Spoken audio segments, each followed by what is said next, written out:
નમસ્કાર, આપ જોઈ રહ્યા છો KTV ન્યૂઝ ગુજરાતી અને KTV વિશેષ સાથે હું મનોજ। વડાપ્રધાન નરેન્દ્ર મોદીની લોકપ્રિયતા ભારતમાં તો છે, પરંતુ વિદેશમાં રહેતા મૂળ ભારતીયો પણ મોદીના મોટા ફેન છે। તો કંઈક આવો જ નજારો જોવા મળ્યો મોદીના જર્મની પ્રવાસ દરમિયાન।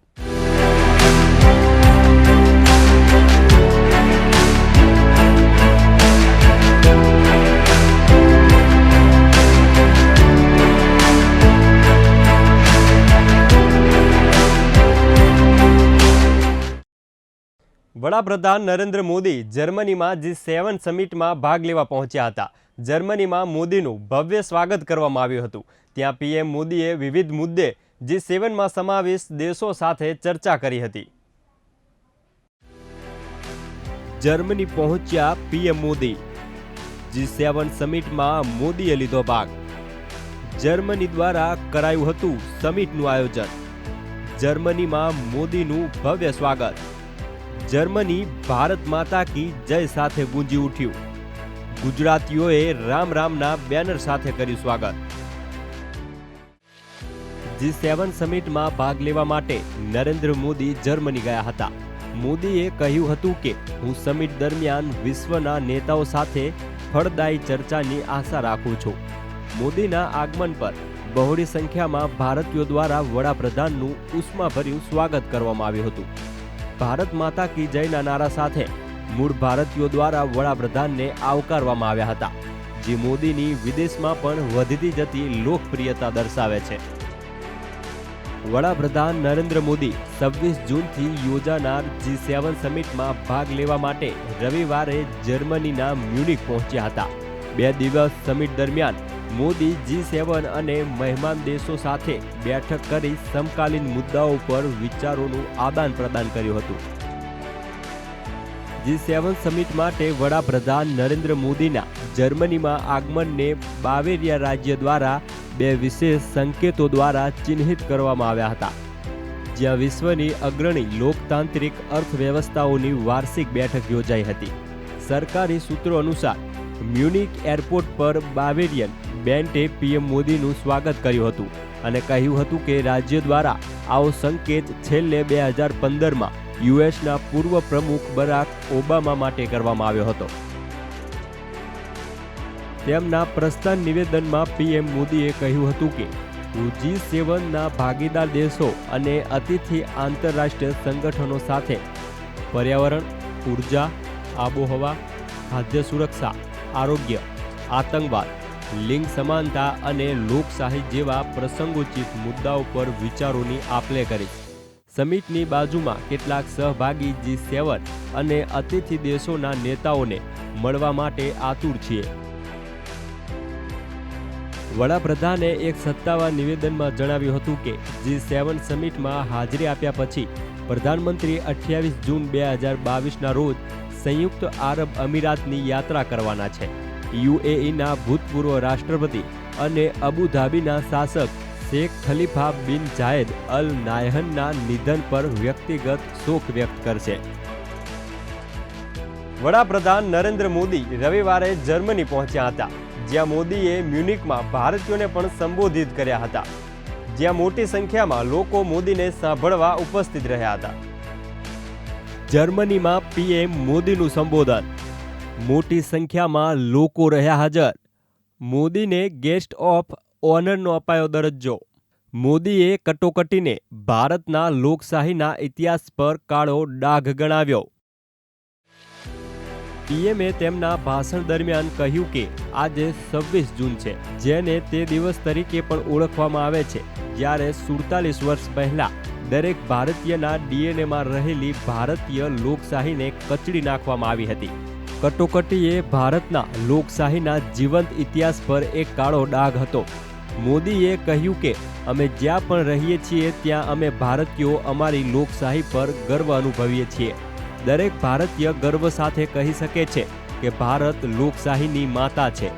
ઇન્દિરા ગાંધી વડાપ્રધાન હતા ત્યારે 25 જૂન 1975ના રોજ દેશમાં ઇમરજન્સીની જાહેરાત કરવામાં આવી હતી અને 21 માર્ચ 1977ના રોજ તેને હટાવી લેવામાં આવી હતી। साथियों, आज का दिन एक और वजह से भी जाना जाता है। आज 26 जून है। जो डेमोक्रेसी हमारा गौरव है, जो डेमोक्रेसी हर भारतीय के डीएनए में है, आज से 47 साल पहले इसी समय उस डेमोक्रेसी को बंधक बनाने, डेमोक्रेसी को कुचलने का प्रयास किया गया था। आपातकाल का कालखंड, इमरजेंसी, भारत के वाइब्रेंट डेमोक्रेटिक इतिहास में एक काले धब्बे की तरह है। लेकिन इस काले धब्बे पर सदियों से चली आ रही लोकतांत्रिक परंपराओं की श्रेष्ठता भी पूरी शक्ति के साथ विजयी हुई।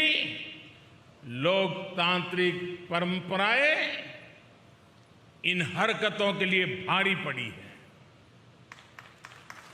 भारत के लोगों ने लोकतंत्र को कुचलने की सारी साजिशों का जवाब लोकतांत्रिक तरीके से ही दिया। हम भारतीय कहीं भी रहे, अपनी डेमोक्रेसी पर गर्व करते हैं।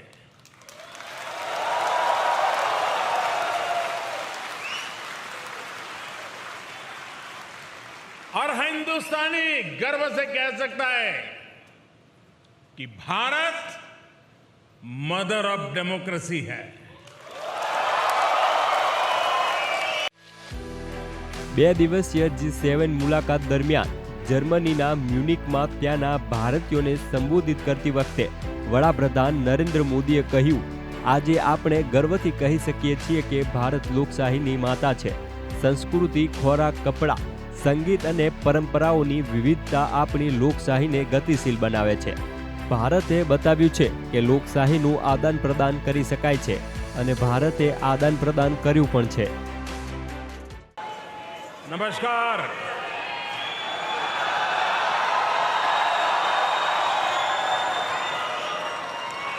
कैसे हैं आप सब?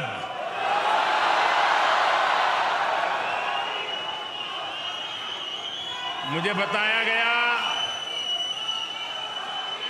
कि आप में से कई लोग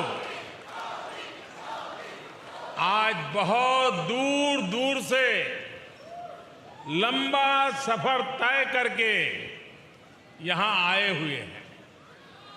मैं आप सभी में भारत की संस्कृति, एकता और बंधुत्व के भाव का दर्शन कर रहा हूं।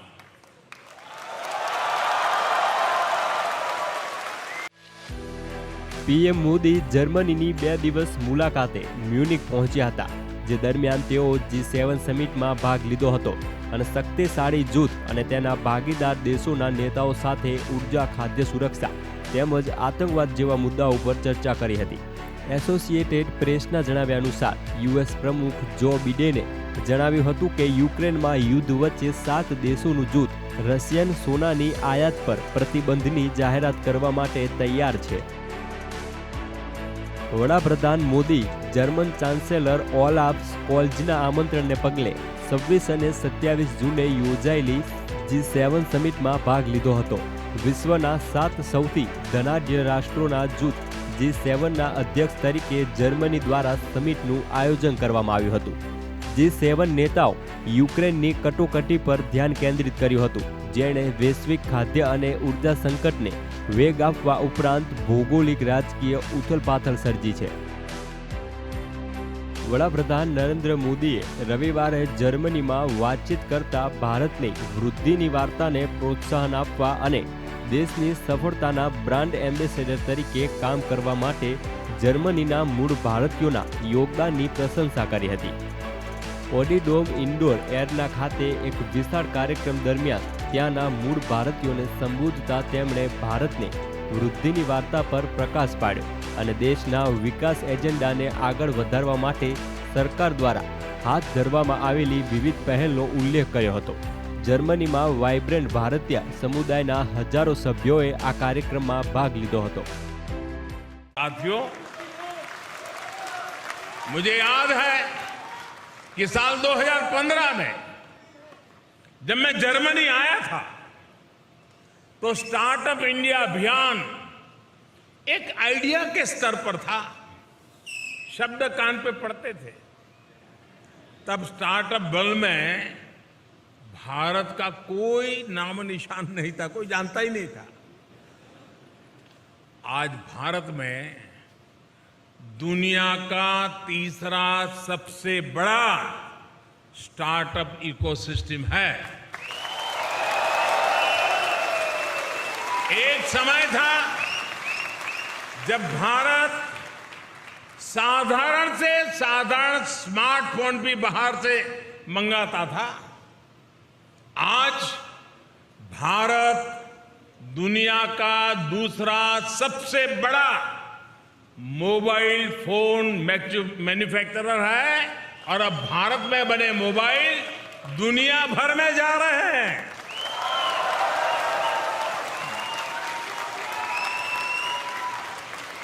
सात आठ साल पहले जब मैं आप जैसे साथियों से चर्चा करता था तो हमारी बायोटेक इकोनॉमी $10 बिलियन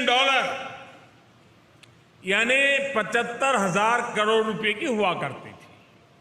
आज ये 8 गुना अधिक बढ़कर $80 बिलियन यानी 6 लाख करोड़ रुपए को पार कर चुकी है. साथियों,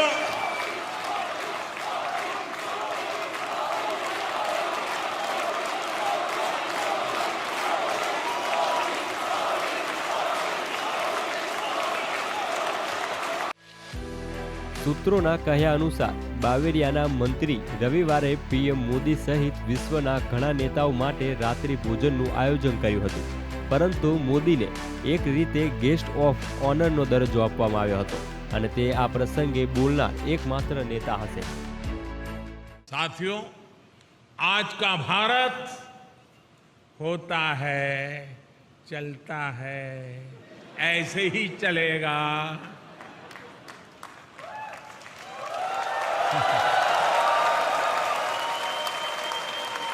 उस मानसिकता से बाहर निकल चुका है दोस्तों. आज का भारत की पहचान है करना ही है और समय पर करना है. જર્મનીમાં યોજાયેલ G7 સમિટમાં ભાગ લેનારા ઘણા રાષ્ટ્રના પ્રમુખોએ પોતાના નિવેદન આપ્યા છે, તો યુક્રેન મુદ્દે પણ ઘણા નેતાઓએ ચિંતા વ્યક્ત કરી હતી.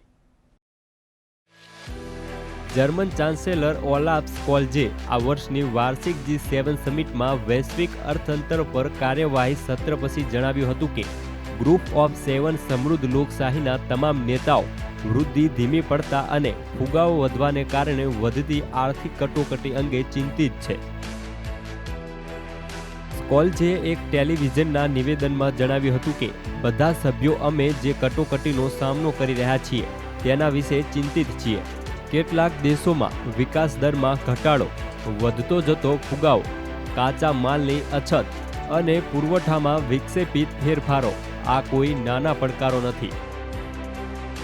ચાન્સેલર ઓલાફ સ્કોલ્જ હેઠળની જર્મન સરકાર હજુ પણ G7 ને ગ્લોબલ વોર્મિંગ કાબૂમાં લેવા માટે સામૂહિક પ્રગતિ માટે પ્રતિબદ્ધ બનાવવાની યોજના ધરાવે છે અને ચર્ચા કરવામાં આવી રહેલા વિચારોમાંના એક એવા દેશો માટે ક્લાઇમેટ ક્લબની રચના છે જે જ્યારે ત્યારે આગળ વધવા માંગે છે. મોદીએ તેમની મુલાકાત પહેલા એક નિવેદનમાં જણાવ્યું હતું કે માનવતાને અસર કરતા મહત્વપૂર્ણ વૈશ્વિક મુદ્દાઓ પર આંતરરાષ્ટ્રીય સહયોગને મજબૂત કરવાના પ્રયાસ રૂપે જર્મનીએ આર્જેન્ટિના, ઇન્ડોનેશિયા, સેનેગલ અને દક્ષિણ આફ્રિકા જેવા અન્ય લોકશાહી દેશોને પણ G7 સમિટમાં આમંત્રણ આપ્યું છે.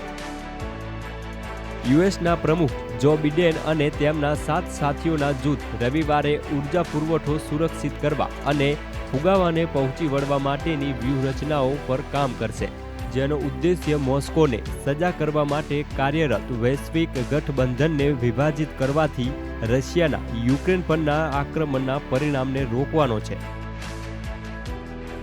અગ્રણી લોકશાહી અર્થતંત્રોની વાર્ષિક બેઠક માટે બાઇડેન રવિવારે વહેલી સવારે જર્મનીના મનોહર બાવેરિયન આલ્પ્સમાં પહોંચ્યા હતા, જ્યાં યુક્રેનમાં ઘાતકી યુદ્ધના પ્રત્યાઘાતો ચર્ચામાં આગળ અને કેન્દ્રમાં રાખી હતી અને તેના સાથીઓએ યુક્રેનના સમર્થનમાં સંયુક્ત મોરચો રજૂ કરવાનું લક્ષ્ય રાખ્યું છે, કારણ કે સંઘર્ષ તેના 4થા મહિનામાં પ્રવેશ્યો છે.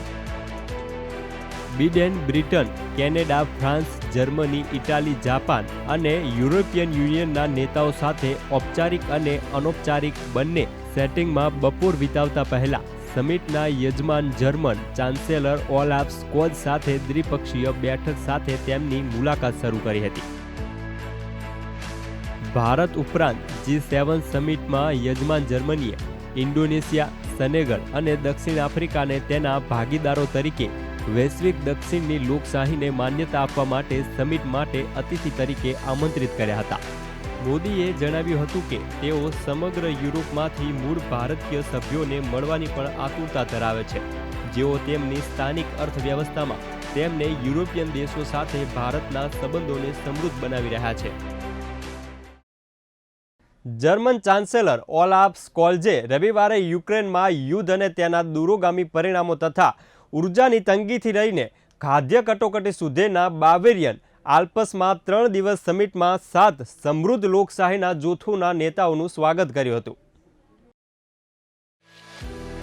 આ સમિટ ગયા વર્ષ કરતાં ઘાટા પૃષ્ઠભૂમિ સાથે યોજાઈ હતી, જ્યારે British, Canadian, French, German, Italian, Japanese અને યુએસ નેતાઓ કોવિડ-19ના રોગચાળા પહેલા પ્રથમ વખત મળ્યા હતા, જેમને વધુ સારી રીતે પાછું નિર્માણ કરવાની પ્રતિજ્ઞા લીધી હતી. યુક્રેન પર રશિયાના આક્રમણને પગલે વૈશ્વિક ઉર્જા અને ખાદ્ય પદાર્થોના ભાવમાં વધારો આર્થિક વૃદ્ધિને અસર કરી રહ્યો છે. સંયુક્ત રાષ્ટ્રએ શુક્રવારે અભૂતપૂર્વ વૈશ્વિક ભૂખમારીની કટોકટીની ચેતવણી આપી હતી. G7 નેતાઓ જરૂર હોય ત્યાં સુધી યુક્રેનને ટેકો આપવા દબાણ વધારવા માટે સંયુક્ત મોરચો બનાવવા માંગે છે. જો કે તેઓ પ્રતિબંધોને ટાળવા માંગશે, જે ફુગાવાને વેગ આપી શકે અને તેમના પોતાના લોકોને અસર કરતી જીવન કટોકટીનો ખર્ચ વધારી શકે. EU અધિકારીએ કહ્યું હતું કે G7 તરફથી મુખ્ય સંદેશ એકતા અને ક્રિયાનું સંકલન હશે. તે મુખ્ય સંદેશ છે કે મુશ્કેલ સમયમાં પણ અમે અમારા જોડાણને વળગી રહીએ છીએ. G7 ભાગીદારો રશિયામાંથી સોનાની આયાત પર પ્રતિબંધ મૂકવા માટે સંમત થવા તૈયાર છે. આ બાબતથી પરિચિત એક સૂત્રએ જણાવ્યું હતું કે જર્મન સરકારના એક સ્ત્રોતે પાછળથી કહ્યું કે નેતાઓ રશિયન તેલની આયાત પર સંભવિત ભાવ મર્યાદા પર ખરેખર રચનાત્મક વાત કરી રહ્યા છે. ચાન્સેલરે ફેબ્રુઆરીમાં રશિયાના આક્રમણ પછી જર્મન વિદેશ અને સંરક્ષણ નીતિમાં ક્રાંતિ લાવવાનું વચન આપ્યું હતું, જેમાં €100 બિલિયન ફંડ સાથે સૈન્યને પ્રોત્સાહન આપવા અને યુક્રેનને શસ્ત્રો મોકલવાનું વચન આપ્યું હતું. પરંતુ ટીકાકારોએ ત્યાંથી તેના પર પગ ખેંચવાનો અને મિશ્ર સંદેશા મોકલવાનો આરોપ મૂક્યો છે અને ચેતવણી આપી છે કે રશિયા નાટોને યુદ્ધ પક્ષ તરીકે માની શકે છે અને પરમાણુ યુદ્ધના જોખમને પ્રકાશિત કરી શકે છે. આ વર્ષે સ્કોલ્ઝે ભાગીદાર દેશો તરીકે આમંત્રિત કર્યા છે. આફ્રિકન યુનિયન આર્જેન્ટિનાના અધ્યક્ષ છે. હાલમાં લેટિન અમેરિકન અને કેરેબિયન રાજ્યમાં સમુદાયનું નેતૃત્વ છે. તેમજ ઇન્ડોનેશિયા અને ભારત મોટા ઔદ્યોગિક રાષ્ટ્રોના G20 જૂથના વર્તમાન અને આગામી યજમાન છે. કોલ્ઝે કહ્યું, સમિટે માત્ર એ સંદેશો મોકલવો જ જોઈએ કે નાટો અને G7 પહેલા કરતાં વધુ એક થયા છે, પરંતુ એ પણ કે વિશ્વની લોકશાહીઓ પુતિનના સામ્રાજ્યવાદ સામે એક સાથે ઊભા છે, જેમ તેઓ ભૂખ અને ગરીબી સામેની લડાઈમાં કરે છે। EUના એક અધિકારીએ જણાવ્યું હતું કે G7 દેશો ભાગીદાર દેશોને પ્રભાવિત કરશે કે ખાદ્ય પદાર્થના ભાવમાં વધારો એ રશિયાની ક્રિયાઓનું પરિણામ છે અને ખોરાકને લક્ષ્યાંક બનાવવા માટે કોઈ પ્રતિબંધો નથી। યુક્રેન યુદ્ધને સ્થાનિક મામલો માનવો એ પણ ભૂલ હતી। તો હવે નજર કરીએ G7 સમિટના ઇતિહાસ પર। G7ની સ્થાપના 1975માં ઓપેક ઓઇલ પ્રતિબંધ જેવી કટોકટીની ચર્ચા કરવા માટેની ધનિક રાષ્ટ્રો માટે એક મંચ તરીકે કરવામાં આવી હતી। પ્રથમ મીટિંગ માટેનો વિચાર ફ્રાન્સના રાષ્ટ્રપતિ વેલેરી ગિસ્કાર્ડ ડી એસ્ટ્રાઇન અને ચાન્સેલર હેલ્મટ શિમ્ટને આવ્યો હતો। 1975માં તેઓએ પેરિસના દક્ષિણ પશ્ચિમમાં 50 કિલોમીટર દૂર ચટેવ ડી રેમ્બોઇલેટ ખાતે પ્રથમ શિખર બેઠક માટેની જગ્યા નક્કી કરી હતી। સમિટમાં ફ્રાન્સ, પશ્ચિમ Germany, USA, Japan, United Kingdom અને ઇટાલીના રાજ્ય અને સરકારના વડાઓએ તેલના આંચકા, નાણાકીય કટોકટી અને મંદીમાંથી બહાર નીકળવાના માર્ગો અંગે ચર્ચા કરી હતી। આ પ્રથમ G6 સમિટમાં તેઓએ 15 પોઈન્ટ કમ્યુનિકેશન રેમ્બુલેટની ઘોષણા અપનાવી અને ફરતી પ્રેસિડેન્સી હેઠળ વર્ષમાં એકવાર ભવિષ્યમાં મળવા માટે સંમત થયા। 1976માં કેનેડા જૂથમાં જોડાયું, જે હવેથી G7 તરીકે જાણીતું બન્યું। G7 અને યુરોપિયન કમ્યુનિટી વચ્ચે 1977માં પ્રથમ વખત લંડનમાં સીધી વાટાઘાટો યોજાઈ હતી। યુરોપિયન કમિશનના પ્રમુખે G7 સમિટમાં હાજરી આપવા આમંત્રણ આપવામાં આવ્યું હતું। આજે યુરોપિયન કાઉન્સિલના પ્રમુખ પણ સમિટની બેઠકમાં હાજરી આપે છે। G7નો જન્મ 1970ના દાયકામાં વિશ્વની વિશાળ આર્થિક સમસ્યાઓના પરિણામે થયો હતો। પ્રથમ તેલનો આંચકો અને બ્રિટન વુડ્સની નિશ્ચિત વિનિમય દર પ્રણાલીના પતનથી વિશ્વને ટેન્ટરહૂક પર પડ્યું હતું। આ રાજ્યો અને સરકારના વડાઓ માટે આંતરરાષ્ટ્રીય આર્થિક નીતિ પર પરામર્શ કરવા માટે પૂરતા આધાર હતા। 1980ના દાયકામાં G7એ વિદેશી અને સુરક્ષા નીતિના મુદ્દાઓને સ્વીકારવા માટે તેના હિતોનો વિસ્તાર કર્યો। તે સમયે આંતરરાષ્ટ્રીય પડકારોમાં ઈરાન અને ઇરાક વચ્ચે લાંબા સમયથી ચાલતા સંઘર્ષ અને અફઘાનિસ્તાન પર સોવિયત કબજો સામેલ હતો। પૂર્વ પશ્ચિમ સંઘર્ષના અંત પછી G7એ G7 સમિટના સમાંતર 1991માં સોવિયત યુનિયનની કમ્યુનિસ્ટ પાર્ટીના જનરલ સેક્રેટરી મિખાઇલ ગોર્બાચેવને લંડનમાં મંત્રણા માટે આમંત્રણ આપ્યું। ત્યારબાદ 2013 સુધી રશિયા નિયમિતપણે શિખર બેઠકોમાં હાજરી આપતું હતું। 1998માં રશિયાએ ઔપચારિક રીતે જૂથમાં પ્રવેશ આપવામાં આવ્યો, જેનાથી તે G8 બન્યું। બર્મિંગહામ સમિટમાં રશિયા 8 અગ્રણી ઔદ્યોગિક રાષ્ટ્રોના જૂથનું સભ્ય બન્યું। 2014માં વિરામ જોવા મળ્યો। રશિયા દ્વારા યુક્રેનની સાર્વભૌમત્વ અને પ્રાદેશિક અખંડિતતાને ઉલ્લંઘનના પરિણામે G7ના રાજ્ય અને સરકારના વડાઓએ રશિયન પ્રેસિડેન્સી હેઠળ સોચીમાં આયોજિત G8 સમિટમાં ભાગ ન લેવાનું નક્કી કર્યું।